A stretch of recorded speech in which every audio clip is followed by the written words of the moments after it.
성도들의 교과 공부를 응원합니다. 강남하늘교회 교과 방송입니다. 네, 오늘도 저희가 오근석 선생님과 함께 즐거운 교과 공부 진행하도록 하겠습니다. 그럼 오근석 선생님 오늘 기억절 좀 읽어주실까요? 네, 오늘은 11과입니다. 기억절 먼저 읽겠습니다. 네. 모든 자에게 줄 것을 주되 조세를 받을 자에게 조세를 바치고 관세를 받을 자에게 관세를 바치고 두려워할 자를 두려워하며 존경할 자를 존경하라. 피차 사랑의 빚 외에는 아무에게든지 아무 빚도 지지 말라. 남을 사랑하는 자는 율법을 다 이루었느니라. 네. 그렇습니다. 오늘 11과 빚에 대해서 살피고 있는데요. 제가 이게 각 나라별로 1인당 얼만큼 빚을 졌는가 그 통계표가 있길래 이렇게 좀 한번 그림을 된 거를 뽑아왔어요. 그랬더니 일본이 의외로 빚이 많더라고요. 그리고 역시 또 우리 예상을 안 벗어나더라고요. 이 미국 분들이 네. 굉장히 또 빚이 많더라고요. 이 미국 분들이 1인당 한 6천만 원 정도 이렇게 1인당. 예, 빚을 지고 있답니다. 미국이 참 이 돈 빌리기가 쉬운 나라인 것 같더라고요. 그래서 그런지 뭐 집 살 때도 돈 빌려서 이렇게 사잖아요. 그래서 서브프라임 모기지 네. 사태가 있었던 게 이렇게 신용이 좀 불량한 사람한테도 돈을 막 꺼줘가지고 그런 문제가 생겼잖아요. 또 차도 또 다 돈 빌려서 사고 또 학교도 돈 빌려서 이분들이 다니더라고요. 보니까. 그런데 잠언 22장 7절에 이런 말씀이 있습니다. 한번 좀 읽어주시면. 부자는 가난한 자를 주관하고 빚진 자는 체주의 종이 되느니라. 빚진 자는 체주의 종이 된다. 네. 이랬는데 미국 사람들이 이 돈을 많이 빌리다 보니까 돈 빌릴 때는 좋은 것 같은데 이 국민들이 그냥 빚의 노예가 된 것 같아요. 그래서 빚 갚느냐고 평생을 다 보내시더라고요. 그래서 빚 갚다가 인생을 다 낭비하는 것 같아요. 근데 이게 이제 미국의 문제만이 아닌 것 같습니다. 한국도 빚이 느는 속도가 굉장히 빠르다 그러지요. 그래서 이제 보니까 한국에서 딱 태어나는 순간 1,600만 원 정도의 빚이 이제 있다는 거예요. 1인당 한 1,600만 원 정도 이렇게 한국 국민도 빚이 있다고 합니다. 그런데 빚이 늘어나는 속도가 굉장히 빠르다고 이런 얘기를 들었습니다. 근데 이게 제가 뭐라 못 그러는 게 저도 빚이 있거든요. 저도 뭐 굉장히 많은 빚이 있는 것 같아요. 또 특별히 뭐 건축하느냐고 또 화폐에다가 이제 빚진 게 있어가지고 그거 이제 갖고 있거든요. 매달 50만 원씩 이제 5월이면 끝이 납니다. 네, 이제 몇 달 안 남았네요. 선생님은 어떠신가요? 저는 11과 주제가 빚인 걸 알자마자 저는 목사님께 11가는 정말 건너뛰고 싶다. 교과 내용을 보면 이제 첫 마디가 빚을 지지 말라 막 이런 건데 저도 뭐 결혼하고 나서 이제 집 사면서 어느 분이 그러시더라고요. 한국에서 빚 안 지고 집 사는 사람이 어디 있어? 막 그냥 이래서 저는 그런가 보다. 다 그런가 보다. 저도 오늘 방송하기 민망한 상황입니다 지금. 우리가 오늘 가르칠 자격이 안 되네요. 그렇죠. 그래서 내용은 별로 어렵지 않은데 이게 굉장히 우리 실천하기가 좀 어려운 내용이라 가지고 참 이게 쉽겠다 했는데 굉장히 말하기가 좀 어렵더라고요. 그래서 제가 좀 오늘 고민하던 끝에 오늘의 말씀대로 산 사람을 한 명 좀 소개하고자 싶어요. 그래서 그분 한 사람의 인생을 이렇게 소개하면서 자연스럽게 이렇게 살면 오늘의 교과를 충실히 사는 건 아닌가 이렇게 되는 한 분을 좀 소개하도록 하겠습니다. 그리고 그와 더불어 이제 오늘 교과를 짧게 요약하는 식으로 오늘 교과 진행하도록 하겠습니다. 오늘 소개할 분 계신데요. 요한 웨슬레이입니다. 혹시 누군지 좀 아시나요? 요한 웨슬리. 저는 오늘 준비하기 전에는 그냥 감리교회 뭐 이렇게 만든 뭐 이런 분으로만 알고 있었는데 뭐 보니까 막 영국 교회도 부흥시키시고 많은 일을 하셨더라고요. 보니까 대단한 종교 개혁자이고 또 부흥가이기도 하시죠. 그런데 이분이 돈을 어떻게 관리하는지 이 돈 재정 관리 측면에서도 아주 좋은 모본이 되시는 분이세요. 요한 웨슬레의 아버지가 계셨는데 그 아버지가 목사님이셨어요. 그런데 목사님이 박봉이잖아요. 영국이나 우리나라는 비슷한. 근데 박봉인데 또 아이를 9명을 낳은 거예요. 그러니 뭐 이게 뭐 박봉의 애는 주렁주렁 딸리고 쉽지 않은 거예요. 그러니까 언제나 이제 빚에 눌려 있게 되었습니다. 그런데 이제 웨슬레가 목사님이 되었으니까 내가 인생 참 어렵게 살겠구나 이렇게 이제 생각을 하게 되었는데 옥스퍼드 대학 그 교구에 있을 때 마침 대학 그 링컨 대학교에 교직원으로 이분이 선출이 되신 거예요. 교직원이요. 그러면서 그냥 월급이 그냥 많아진 거죠. 이분이 목사님이신데 럭셔리한 거예요. 그러니까 웨슬레도 사람인지라 뭐 돈이 있으니까 뭐 이분이 이제 엔조이하는 삶을 이제 살기 시작하는 거예요. 너무 공감되네요. 그래서 어느 날은 자기가 이제 자는 방에 좋은 그림을 하나 걸어야겠다 싶어가지고 좋은 그림을 샀어요. 그리고 뭐 그걸 위해서 돈을 많이 지불했습니다. 그런데 이제 하녀 가운데 한 사람이 이제 그의 방에 들어온 거예요. 잘 사니까 하녀까지 이제 둔 거죠. 근데 그날 추운 겨울인데 그녀가 아주 얇은 옷을 입고 있더라는 거예요. 그래서 이 착한 웨슬리 그걸 보면서 좀 마음이 좀 짠하잖아요. 그래서 내가 저 하녀에게 코트 한번 선물해 줘야겠구나. 그래서 이제 주머니에 이렇게 돈을 넣었더니 웬걸 뭐 그림 사고 엔조이하고 이렇게 지내려고 뭐 돈이 안 남아 있는 거예요. 보니까 뭐 여기까지는 우리하고 아주 비슷한 것 같습니다. 뭐 우리 뭐 좀 여유조이 생기면 뭐 이렇게 항상 쓰잖아요. 아주 비슷한데 웨슬레가 그 다음이 틀린 거예요. 웨슬레가 이걸 놓고 고민을 하는 것입니다. 내가 돈을 이렇게 벌긴 버는데 이게 나한테 다 쓰고 이게 도우려니까 막상 돈이 안 남았네. 이러면서 이것에 대해서 심각하게 고민을 한 것입니다. 그리고 자기 스스로에게 묻는 거예요. 그리고 자기에게 물어본 말이 이렇게 기록되어 있는데 한번 좀 읽어주실까요? 주님께서 과연 나에게 잘하였도다 착하고 충성된 종아 라고 말씀하실 것인가? 나는 이 가난한 여인을 추위로부터 막아줄 수 있었을 돈으로 나의 벽을 장식하였구나. 오 정이여 오 자비여 이 그림들은 이 가난한 하녀의 고혈이 아니던가.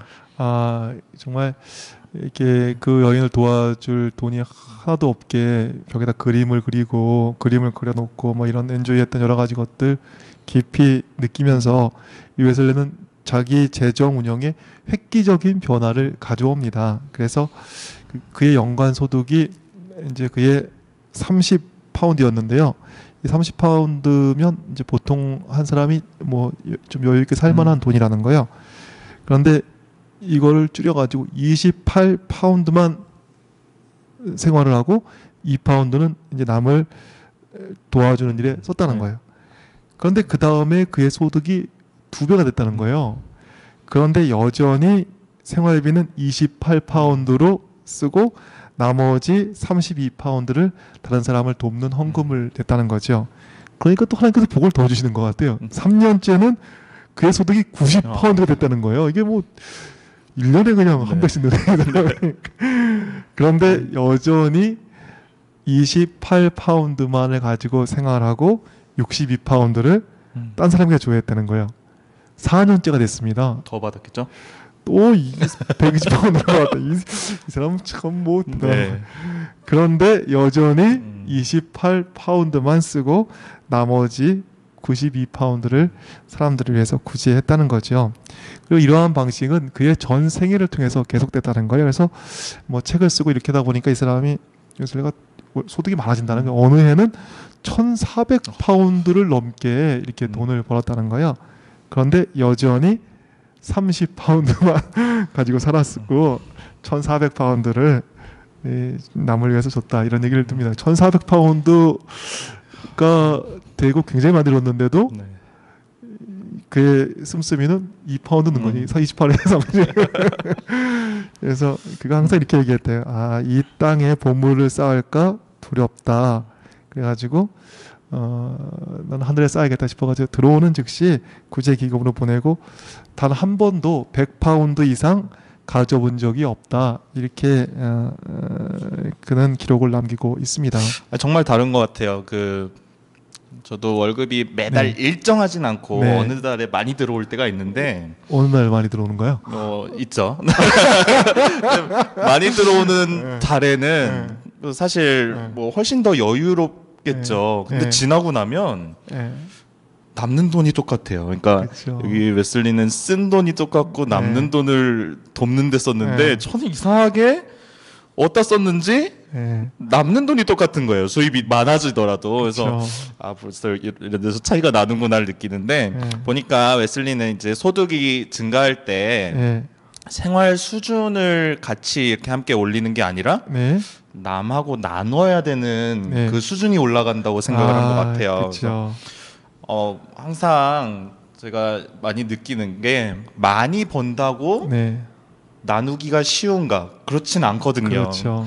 많이 벌어도 또 많이 쓰면 모자른 거죠. 그러니까 부자도 그렇죠. 돈이 모자르고 뭐 돈을 못 벌어도 돈이 모자른 거예요. 그래서 이 웨슬리를 봤을 때 어떤 것에 이제 더 수준을 높여야 되는지 이런 걸 생각하게 되는 것 같아요. 좋은 말씀 주셨네요. 웨슬리는 뭐 이 재정 지출의 모델이 되는데 돈과 관련해서 몇 가지 원칙이 있다 그래서 이 부분은 이제 제가 소개해드리려고 하는데요. 그래요? 뭐 재정을 워낙 관리를 잘하신 분이니까 어떤 원칙이 있었는지 궁금하네요. 이 얘기가 정말 도움이 많이 될 것 같아요. 우선 돈에 관한 그의 첫 번째 법칙은 벌 수 있는 만큼 모두 벌어라. 무조건 벌라는 거예요. 벌 수 있는 만큼. 영어로 gain all you can인데 아무튼 벌 수 있는 만큼 최대한 벌어라. 좋네요. 돈은 잘못 쓰일 수 있는 위험이 있지만 돈 자체는 좋다. 좋은 일에는 끝이 없다라고 하면서 이런 말을 합니다. 하나님의 자녀들의 손 안에서 돈은 가난한 자들의 음식이 되며 헐벗은 자들의 의복이 됩니다. 돈은 여행자들과 나그네들에게 머리를 눕힐 곳을 제공해 줍니다. 우리는 돈으로 가부들에게는 남편의 자리를 채워줄 수도 있으며 아버지가 없는 아이들에게는 아버지가 되어줄 수도 있습니다. 우리는 억압받는 자들을 위해 방어자가 되어주고 아픈 자들에게 건강의 도구가 되어주고 고통 중에 있는 자들을 위로해줄 수도 있습니다. 돈은 맹인들에게는 눈과 같고 절름발이들에게는 발과 같습니다. 그렇습니다. 돈은 사망의 문으로부터 사람들을 들어올려주는 존재입니다. 돈이 엄청 좋은 것 같아요. 이렇게 보니까 정말 좋네. 그러니까 이렇게 돈은 나쁜 게 아니니까 최대한 많이 벌어라. 첫 번째 원칙이었습니다. 좋네요. 근데 여기서 끝나면 뭐 돈만 밝히는 게 되니까 안 끝나겠죠. 두 번째 웨슬리의 법칙이 있었는데요.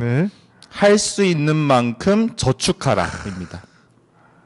그는 청중들에게 그냥 돈을 육신의 정욕과 뭐 안목의 정욕, 뭐 인생의 자랑을 만족하는 데는 쓰지 말라라고 권면하면서 비싼 음식과 멋진 옷 그리고 우아한 가구들을 사지 말라고 외쳤습니다. 화려하고 정교한 것들을 경멸하고 수수하고 자연스러운 것으로 만족하라라는 말을 남겼습니다. 그래야 저축이 되죠, 그렇죠. 그러니까 이제 첫 번째와 두 번째가 연관이 되는 것 같아요. 근데 사실 백미는 요 세 번째. 그렇군요. 마지막 웨슬리의 세 번째 법칙은 줄 수 있는 모든 것을 주라. 그러네요. 돈을 벌 수 있는 만큼 모두 벌고 할 수 있는 만큼 저축하되 줄 수 있는 모든 것을 주라라는 법칙을 가지고 있었다고 합니다. Give all you can. Give all you can. 줄 수 있는 만큼 모두 주라는 거죠. 당신 자신과 가족들을 위해 필요한 것을 공급하라 이렇게 하면서도 신자들은 그의 가족들이 소박하고 건강한 음식을 충분히 먹으며 깨끗한 옷을 입을 수 있게 해야 할 뿐 아니라 살 장소를 마련하고 그리고 만일 생업에 어떤 일이 생겼을 경우를 대비할 수 있어야 한다는 원칙도 부가적으로 가지고 있었다고 합니다. 근데 뭐 이런 내용을 보면은 생각이 나는 게 돈이 내가 주인인가, 돈이 나의 주인인가 이런 것 같아요. 그래서 주님의 돈을 내가 대신 맡은 것을 알고 있는가, 혹은 그 모든 돈의 주인이 나라고 생각하고 있는가 이런 것을 좀 엿볼 수 있는 원칙이 아닐까 합니다. 네, 그러니까 웨슬레는 또 이게 내가 주인인가 아니면 주님이 주인인데 내가 그걸 맡은 사람으로 네. 행동하고 있는가 이런 원칙도 함께 있었군요.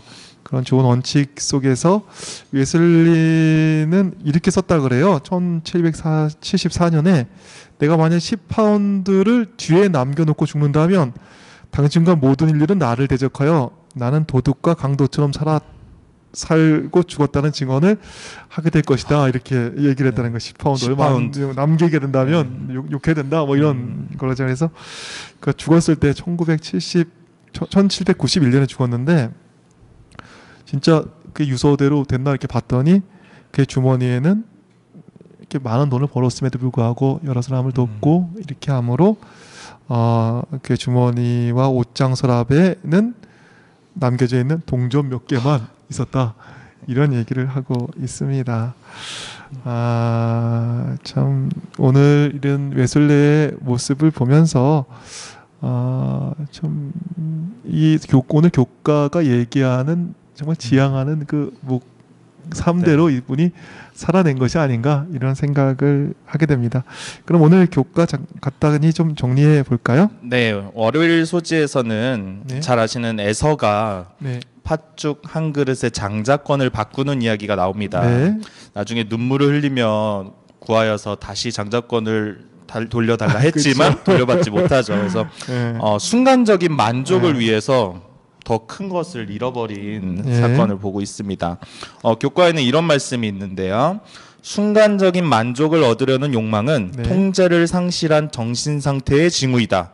그것은 장기적 목표의식을 약화시키고 책임감을 조롱하며라는 말과 인내심의 적이다라는 말이 있습니다. 웨슬리처럼 절제된 생애가 아니라 이제 순간적인 만족에 굴복하고 살면은 카드 빚 속에서 헤어나오지 못하게 되는 거죠. 그렇죠. 그래서 에서처럼 순간적인 충동 때문에 영원한 것, 또 더 큰 것을 희생하지는 안 되겠다 이런 생각을 갖게 되네요. 네, 월요일 소지 보니까 이렇게 순간적인 만족감이 빚을 지게 했다면 이 화요일 소지에서는 수입에 맞는 생활을 해야 또 빚을 지지 않는다 이렇게 가르치네요. 그래서 교훈의 말씀에 보면요, 지출 예산을 세워놓고 가급적 단순한 생활을 유지하기 위해서 힘써야 된다 이렇게 가르치고 있는데 우리 집사람이 이 방송 듣는다면 당신이나 좀 예산을 잘 세워가지고 좀 규모 있게 좀 써보시죠. 이렇게 할 것 같아요. 오늘 교과를 자꾸 이렇게 저를 정말 이번 교과 너무 어렵네요. 정말 그렇게 절제해서 딱 쓰기가 예산대로 쓰기가 참 보통 어려운 게 아닌데 좀 그렇게 됐으면 좋겠다는 생각이 듭니다. 그래서 더욱 많이 돕고 더욱 많이 섬길 수 있으면 얼마나 좋겠습니까? 네. 부끄러워지네요. 얼른 수요일로 넘어가겠습니다.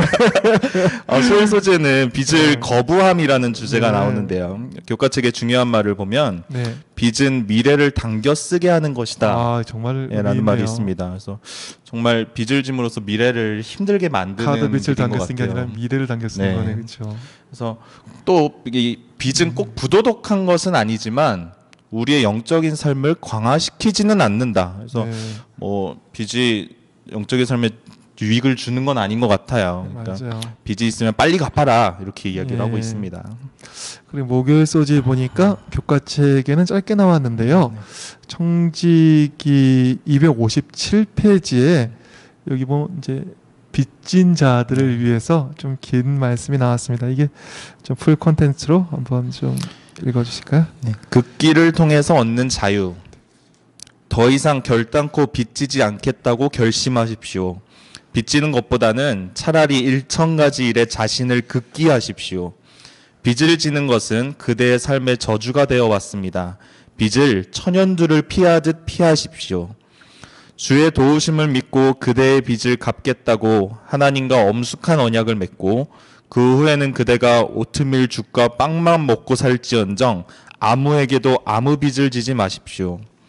여분으로 남겨둔 25센트를 가지고 그대의 식탁을 준비하는 일은 매우 쉬울 것입니다. 동전을 잘 모으면 그것은 큰 돈이 되어 자신을 지켜줄 것입니다. 이것저것 사기 위해 여기저기서 잔돈을 꺼내주고 하다 보면 곧 큰 돈이 없어지게 됩니다. 최소한 그대가 빚이 있는 동안은 극기하십시오. 머뭇머뭇하거나 낙심하거나 되돌아가지 마십시오. 그대의 구미와 식욕의 방종을 부인하십시오. 그리고 그대의 잔돈을 저축하여 그대의 빚을 갚으십시오. 가능한 한 속히 빚을 청산하십시오. 그대가 다시 자유인이 되어 아무에게도 아무런 빚도 없게 될 때에 그대는 위대한 승리를 얻게 될 것입니다. 아, 이게 참 좋은 말씀 나오네요. 빚지는 것보다는 차라리 일천가지 일에 자신을 극기하십시오. 또 그대가 다시 자유인이 되어 아무에게도 아무런 빚도 없게 될 때 그대는 위대한 승리를 얻게 될 것입니다. 이런 좋은 말씀이 있네요. 이번 교과를 이렇게 살피니까요. 이 빚에 대한 이야기라기보다는 극기에 대한 이야기고 또 절제에 대한 이야기다 이런 생각을 하게 됩니다. 그리고 그 절제와 극기를 통해서 마련된 자원을 고귀하게 쓰는 이 멋진 삶에 대한 이야기가 이번 교과의 이야기가 아닌가 이런 생각을 하게 됩니다. 그래서 목요일 소지에는 쓸데없이 사용된 돈은 이중의 손실과 같다라는 말이 있습니다. 돈만 사라지는 것이 아니라 그것으로 얻을 수 있는 잠재력도 사라지기 때문입니다. 그렇죠. 이 땅에서는 저축을 통해서 또 하늘에서는 나눔을 통하여서 증식될 수 있다는 것을 교과에서는 얘기하고 있습니다. 네. 이번 교과를 하면서는 저희 아마 현빈이가 배웠을 텐데 4학년 국어 교과서에 있는 요것에 아주 예를 들 수 있는 이야기가 있어요. 목사님 혹시 덕진다리 들어보셨나요? 제가 너무 옛날에 공부했네. 예전에 질문하지 말라고 했죠. 나 전혀 모르겠어요. 이야기는 그냥 이제 뭐 전래 동화로 아이들에게 교훈을 주는 이야기인데 어떤 마을의 원님이 이제 죽어서 저승에 가는데 잘못 온 거예요. 죽으면 안 되는데 잘못 죽어서 온 거죠. 그래서 거기 있던 염라대왕이 넌 아직 죽으면 안 되는데 왜 왔냐? 차고가 있었다. 다시 가라. 근데 그 이제 끌고 간 저승사자가 여기 그래도 왔는데 그냥 가면 어떡하냐? 뭐 좀 이제 뭐라도 잔치라도 열고 가야지. 원님인데 그래서 이 원님이 내가 원님이니까 잘 살았으니까 좀 내겠다 하고 곳간을 딱 열어요. 근데 곳간에 아무것도 없는 거예요. 빈털털인 거예요. 자기가 부자인데 그래서 그 염라대왕이 너는 뭐 어떻게 살았길래 이 모양이냐? 저기 덕진이가 여인인데 거기는 곳간이 넘치니까 거기서 좀 빌려가라. 그래서 빌리고 다시 이제 돌아옵니다. 그래서 덕진이란 여인을 찾아가지고 내가 너한테 빚을 졌다 하고 이제 돈을 주는데 뭐 곳간이 넘치는 그 여인이 받을 리가 없죠. 그래서 나는 빚을 준 적이 없다. 그러니까 원님이 그러면 우리 마을을 위해 다리를 만들겠다. 대신 덕진 다리로 하자 이런 이야기가 나옵니다. 그 원님이 그 염라대왕을 만나고 와서 삶이 변했겠죠. 왜냐하면 자기 곳간에 아무것도 없다는 걸 알았으니까. 저희도 하나님의 말씀을 통해서 우리의 보화를 어디에 쌓아야 되는지는 알고 있는데 참 생각을 못하면서 마치 여기서 모든 돈을 다 이렇게 저장하는 것처럼 살고 있는 것이 아닐까. 그래서 저희가 그 원님처럼 뭐 저승을 갔다 올 건 아니지만 하나님의 말씀을 생각하면 그런 깨달음은 같이 얻을 수 있지 않을까 생각을 했습니다. 네. 그러니까 웨슬레의 원칙이 참 좋은 것 같아요. 벌 수 있는 만큼 벌어라. 저축해라. 그리고 나눌 수 있는 만큼 모든 것을 나눠라. 네. 정말 오늘 빚에 대한 내용인데요. 실천하기가 만만치 않은 내용 같기도 합니다. 그런데 소득이 늘어도 28파운드로 살고 나머지를 나누는 웨슬리의 마음이 있다면 이 땅에서는 저축하게 되고 또 나눔을 통해서 하늘에서 우리의 자산이 증식되는 그러한 이중의 복도 누릴 수 있겠다 이런 생각을 하게 됩니다. 뭐 저는 이렇게 살면서 이렇게 뭔가 손에 꽉 쥐려고 하는 부분이 없지 않아 있었던 것 같아요. 근데 사실 생각해 보면 이 모든 제가 이 세상에서 누리는 것들이 청지기의 직분으로 생각해 봤을 때 하나님의 재물을 제가 맡아서 생활을 하고 있는 네. 것이고 그런 것인데 마치 이게 제 거인 양 손에 꽉 쥐고 어떻게든 놓지 않으려고 한 모습이 저한테 있지 않았나 이렇게 반성을 하면서 교과 공부를 봤고요. 그 처음에 이게 돈 이야기라서 너무 막 부담스럽고 네. 남한테 이렇게 하십시오라고 네. 얘기하는 게 정말 힘들었는데 마지막에 생각해 보니까 목사님 말씀하신 대로 이게 돈 얘기라기보단 우리 마음을 어디에 두어야 하는가. 그래서 저희 마음을 하늘에 두고 하나님의 말씀에 둔다면 능히 청지기의 직분을 수행할 수 있지 않을까 그런 생각을 하게 되었습니다. 네, 성도들의 교과 공부를 응원하는 강남하늘교회 교과 방송 오늘은 여기까지 하겠습니다. 다음 주에 뵙겠습니다.